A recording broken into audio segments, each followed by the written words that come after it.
Hello everyone. मी सुशील नरवरे तुमचं स्वागत करतो एम-पी-एस-सी विथ सुशील या यूट्यूब चॅनलवर. आणि या यूट्यूब चॅनलवर इंग्लिश मीडियम एम-पी-एस-सी इंग्लिश मीडियममध्ये करणाऱ्या विद्यार्थ्यांसाठीही खूप काही कंटेंट अवेलेबल असेल. तर त्यापैकीच ही एक video lecture series that is maths is easy because mathematics is very important part of the MPSC examinations and many students have fear about this subject. तर ही जी भीती आहे ती दूर करण्याचा प्रयत्न या सिरीजच्या माध्यमातून करण्यात येईल. तर या व्हिडिओ लेक्चर सीरीजचा म्हणजेच मॅथ्स इज इझी या व्हिडिओ लेक्चर सीरीजचा हा पहिला व्हिडिओ जो आहे, त्यामध्ये आपण टॉपिक कव्हर करणार आहोत टाईम अँड वर्क. आणि टाईम अँड वर्कविषयी मी तुम्हाला सांगतो, की मॅथेमॅटिक्स या सब्जेक्टविषयी म्हणजे एम-पी-एस-सी परीक्षेच्या दृष्टीने राज्यसेवा असो, की संयुक्त परीक्षा असो, तो मॅथेमॅटिक्स सेक्शन असतो, तो रिझनिंगपेक्षा सोपा असतो. पण बऱ्याच विद्यार्थ्यांना त्या सेक्शनची भीती असते, त्यामुळे ते सेक्शन अटेम्प्ट करत नाही.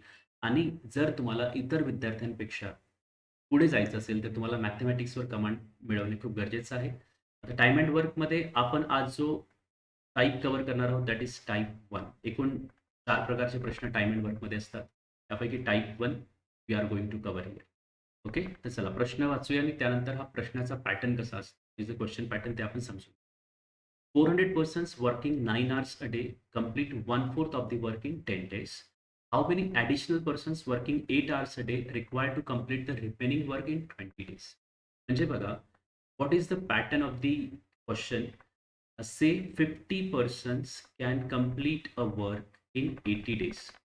Okay, 50 persons can complete a work in 80 days. Then the same work will be completed by 40% in how many days? म्हणजे प्रश्नाचा पॅटर्न कसा असेल, की 50% 80 डेजमध्ये वर्क करतात, तर सेम वर्क 40% किती डेजमध्ये वर्क करतात. And when we see this structure, सर्वात पहिली गोष्ट आपल्याला काय लक्षात येते, तर cross multiplication. Okay. We remember about the cross multiplication, कारण की अशा प्रकारचे प्रश्न क्रॉस मल्टिप्लिकेशननीच आतापर्यंत सॉल्व्ह केलेले असतात.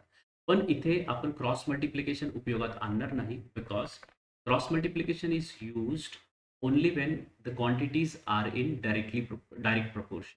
जे डायरेक्ट प्रोपोर्शनमध्ये क्वांटिटीज असतात. डायरेक्ट प्रोपोर्शन म्हणजे काय, की एक क्वांटिटी वाढत असेल तर दुसरी क्वांटिटी सुद्धा वाढणार.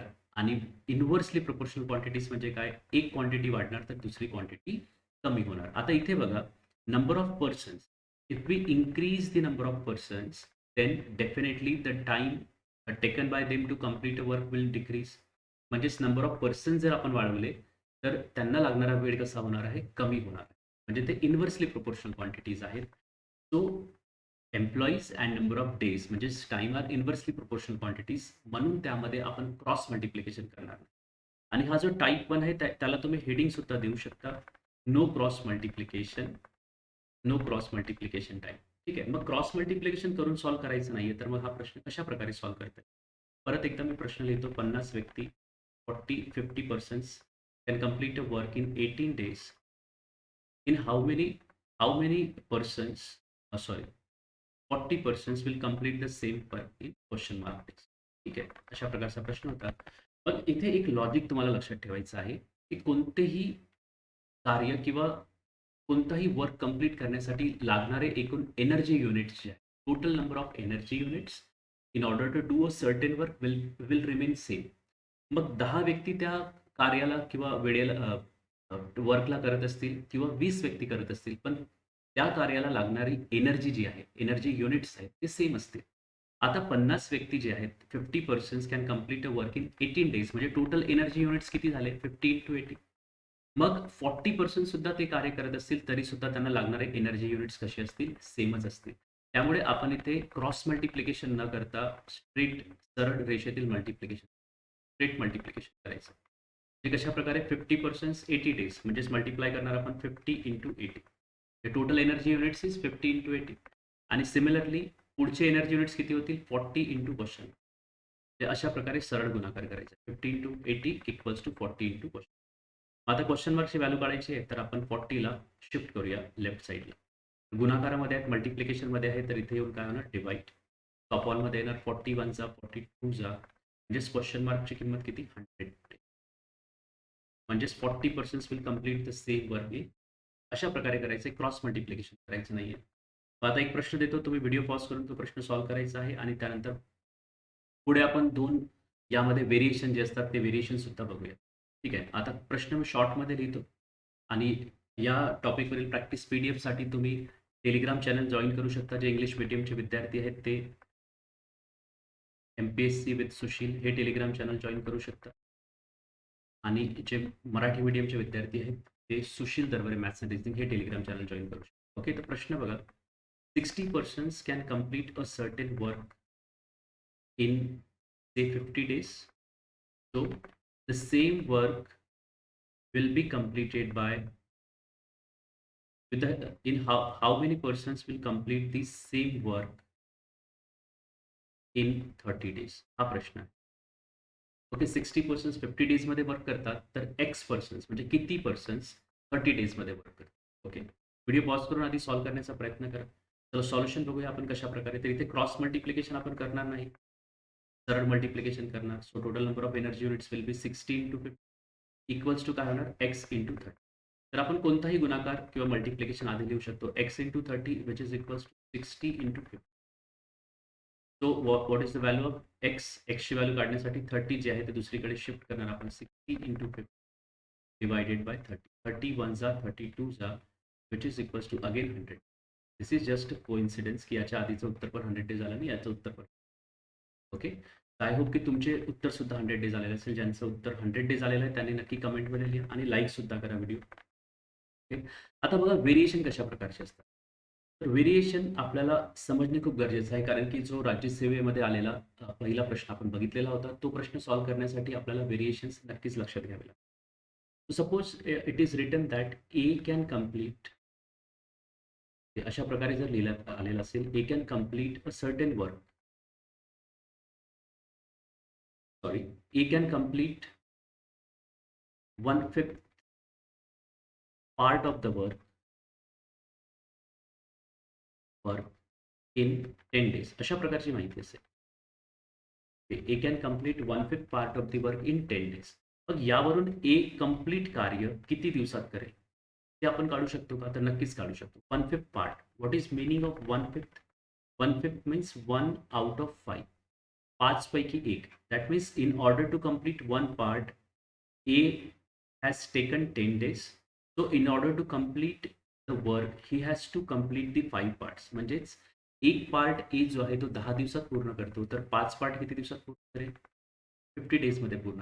म्हणजेच सिम्पली हे जे वाक्य देण्यात आलेलं आहे त्या वाक्याचा सोपा असा अर्थ आहे की ए एक जे वर्क आहे ते 50 डेज मध्ये कंप्लीट करेल. ओके, हे तुम्हाला काढता आलं पाहिजे. समजा अशा प्रकारे इक्वेशन असेल किंवा माहिती असेल बी एका वर्कचा 2/3 पार्ट 12 डेज मध्ये कंप्लीट करतो. ए एका कामाचा 2/3 पार्ट किती डेज मध्ये कंप्लीट करतो? 12 डेज मध्ये. तर बी तेच वर्क किती दिवसात करतो? मग सिंपल आपण एक ट्रिक सुद्धा लक्षात ठेवू शकतो. 2/3 पार्ट किती दिवसात पूर्ण करतो? 12 डेज मध्ये पूर्ण करतो. त्या 12 डेजला 2/3 च्या रेसिप्रोकलने मल्टिप्लाय करायचं. 2/3 चा रेसिप्रोकल काय होणार? 3/2. 3/2 ने मल्टिप्लाय करायचं. 2 1 जा 2 6 जा 6 3 जा 18. ओके, म्हणजेच बी तेच वर्क किती दिवसात पूर्ण करेल? 18 डेज मध्ये वर्क कंप्लीट करेल. तर हे आपल्याला माहिती पाहिजे. हे पहिलं व्हेरिएशन होतं. तर सेकंड व्हेरिएशन मी तुम्हाला सांगतो. सपोज अशा प्रकारचा प्रश्न असेल 40 पर्सन्स या 40 boys can complete a certain work in 10 days working 6 hours a day. 6 hours a day. म्हणजे इथे तिसरं डायमेन्शन सुद्धा आलेलं आहे. पर्सन सुद्धा आलेले आहेत, नंबर ऑफ डेज सुद्धा आलेले आहेत आणि नंबर ऑफ आवर्स सुद्धा आलेले आहेत. तरी सुद्धा टेन्शन घेण्याची काही गरज नाही. प्रश्न कसा असेल? 40 boys can complete a certain work in 10 days working 6 hours a day. The same work will be completed by 30 boys in how many days working 8 hours a day. In 8 hours a day. प्रश्न समजलेला असेल तुम्हाला. 40 मुले 10 दिवसात कार्य करतात आणि daily ते 6 तास काम करत असतील. तर 30 मुले तेच वर्क 8 अवर्समध्ये वर्क करून किती दिवसात पूर्ण करतो? मग सॉल्व्ह कशा प्रकारे करतो आपण? अगेन क्रॉस मल्टिप्लिकेशन करायचं नाही तर सिंपल मल्टिप्लिकेशन. कसं? 40 into 10 into 6 equals to 30 into question mark into 8. म्हणजेच इक्वेशन कशा प्रकारे तयार होईल? 30 into x into 8 which is equals to 40 into 10 into. So x equals to 40 into 10 into 6 आणि 30 आणि 8 अपॉनमध्ये येते, कारण की साईड शिफ्ट केल्यानंतर मल्टिप्लायचं डिवाइड होतं. कॅन्सलेशन आपण करू शकतो. 0 0 कॅन्सल, 3 1 जा, 3 2 जा आणि 8 1 जा, 8 5 जा. 5 इंटू 10 ते किती दिवसात कंप्लीट करतील? 10 डेजमध्ये वर्क. अशा प्रकारे आपण कव्हर करू शकतो या प्रकारचे प्रश्न. आणि जर तुम्हाला व्हिडिओ समजून येत असेल तर तुम्ही प्रकार एकचा कोणताही प्रश्न सॉल्व्ह करू शकता. आता जो प्रश्न आलेला होता आपल्याला परीक्षांमध्ये तो आपण सॉल्व्ह करण्याचा प्रयत्न करू. हा तो प्रश्न आहे, तुमच्या स्क्रीनवर दिसतो आहे. तुम्हाला जर आधी अटेम्प्ट करायचा असेल तर करू शकता. आणि नेहमीच इतके या लेवलला प्रश्न येतील आवश्यक नाही. खूप सोपे सोपे प्रश्न सुद्धा इथे येतात. जसं तुम्हाला डेली एक व्हिडिओ मिळेल त्याच्यामध्ये तुम्हाला समजूनच येईल की मॅथमॅटिक्स ॲक्च्युअली डिफिकल्ट नाही. ते आपल्याला फक्त विचारसरणी बदलण्याची आवश्यकता आहे. थॉट प्रोसेस त्याविषयी बदलण्याची आवश्यकता आहे. बघा, हा प्रश्न आपण सॉल्व्ह करूया. 400 persons working 9 hours a day. म्हणजे कशा प्रकारे इक्वेशन तयार होईल बघा. 400 persons working 9 hours a day complete 1/4 of the work. म्हणजे 1 out of 4. 1 part will be completed in 10 days. तर पूर्ण वर्क कंप्लीट करायचं आहे म्हणजे 4 भाग जर कंप्लीट करायचे आहेत तर किती दिवस लागतील? 40 डेज लागतील. आणि आपण रेसिप्रोकलने सुद्धा मल्टिप्लाय करू शकतो. म्हणजे किती? अशा प्रकारे इक्वेशन तयार होईल. 400 पर्सन्स 9 अवर्स अ डे 40 डेजमध्ये वर्क कंप्लीट करतात. How many additional persons. बघा, इथे एक शब्द आलेला आहे ॲडिशनल. आता ॲडिशनलवर आपण सर्वात लास्टमध्ये विचार करूया. ठीक आहे. ॲडिशनलमध्ये आपण लास्टमध्ये विचार करूया. Additional additional persons working 8 hours a day. म्हणजे 9च्या ऐवजी आता किती? 8 hours a day required to complete the remaining work in 20 days. Work किती दिवसात कंप्लीट करायचं आहे? 20 डेजमध्ये करायचं आहे. तर दिवसांच्या खाली आपण दिवस लिहूया. आणि इथे आणखी एक शब्द आहे रिमेनिंग. तर ॲडिशनल आणि रिमेनिंग ह्या दोन्ही शब्दाचे महत्त्व आहे. ते आपण शेवटी बघूया. पण आधी ज्या फॉर्मॅटमध्ये आपण प्रश्न सॉल्व्ह करतो त्या फॉर्मॅटने आपण प्रश्न सॉल्व्ह करण्याचा प्रयत्न करू. इक्वेशन तुम्हाला समजून आलेलं असेल. 400 9 आणि 40 आणि सेकंड इक्वेशनमध्ये काय? क्वेश्चन मार्क 8 आणि 20. आता क्वेश्चन मार्कची व्हॅल्यू काढायची आहे. तर मग आपण दोघांचा गुणाकार करू शकतो. ह्या दोघांचा गुणाकार, तिघांचा गुणाकार 400 इंटू 9 इंटू 40 आणि 8 इंटू 20 अपॉनमध्ये जाणार आहे. तर मी आता इथे डायरेक्टली लिहितो 8 इंटू 20. तो 21 चा 22 चा कॅन्सल. 8 ने कॅन्सल कराल तर 8 5 चा 40, 0 चा 0. टेबल्स तुम्हाला पाठांतर पाहिजे. 9 2 चा 18 आणि 5 900 पर्सन्स. म्हणजे 20 दिवसात पूर्ण कार्य करण्यासाठी किती पर्सन्सची आवश्यकता आहे? 900. पण इथे म्हटलेलं आहे रिमेनिंग वर्क. आपल्याला कंप्लीट वर्क काढायचं नाहीये, रिमेनिंग वर्क काढायचं आहे. आता रिमेनिंग वर्क म्हणजे काय? 1/4 of the work will be completed. 1/4 भाग कंप्लीट झालेला आहे. म्हणजे एक पार्ट 4 पैकी कंप्लीट झालेला आहे. म्हणजे रिमेनिंग वर्क किती असणार? 3 parts obviously 3/4. Yes. 3/4 part remaining आहे. म्हणजे 3/4 पार्ट करण्यासाठी पर्सन्स पण 900 लागणार नाहीत. किती पर्सन्स लागणार? 900चा 3/4च पर्सन लागेल. आपण पर्सन्स काढूया. 4ने जर आपण 900ला डिवाइड केलं तर 2 to 5 आणि मल्टिप्लिकेशन इज 675. म्हणजे 675 पर्सन्स आपल्याला लागणार आहेत 20 डेजमध्ये रिमेनिंग वर्क करण्यासाठी. ओके. पण इथे म्हटलेलं आहे ॲडिशनल पर्सन किती लागतील? तर एकूण पर्सन्स किती? ऑलरेडी आपल्याकडे 400 आहेत. म्हणजे ॲडिशनल आणखी किती पर्सन्स लागतील? 275. म्हणजेच total persons required will be 675. Out of that 400 persons are available. That's why additional persons required will be 275. That's why the answer will become 275. अशा प्रकारे प्रॅक्टिस करा. तुम्हाला नक्कीच प्रश्न सॉल्व्ह करता येतील. आणि पी-डी-एफ जर तुम्हाला पाहिजे असेल ह्या टॉपिकवरील प्रश्नांची तर तुम्ही नक्कीच एम-पी-एस-सी विथ सुशील या टेलिग्राम चॅनलला जॉइन करू शकता आणि अशा प्रकारे पी-डी-एफ प्रॅक्टिस पी-डी-एफ मिळू शकता. Thank you very much. भेटूया पुढच्या व्हिडिओमध्ये.